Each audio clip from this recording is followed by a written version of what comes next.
Ba'zan men ham hamma qatori oddiy ekanimni bilib qolasizlar deb xavotirlanaman, dedi bolakay. Muhabbat g'ayrioddiy bo'lishingga muhtoj emas, deb javob berdi ko'rsichqon. Kichik satrlarda katta anglashlar. Agar kimdir sizni sevsa-yu, sizni o'zgartirishga, o'ziga moslashga harakat qilsa, unda bu sevgi emas, savdo bo'ladi.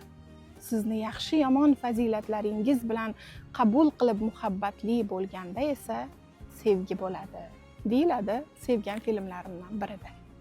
Men esa shunday qo'shimcha qilgan bo'lardim.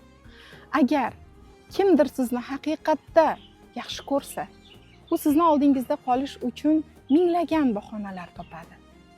Lekin munosabat va muhabbat bir taraflama bo'lsa, siz mukammal inson bo'lgan taqdiringizda ham sizni tark etish uchun yana minglagan bahonalar topadi.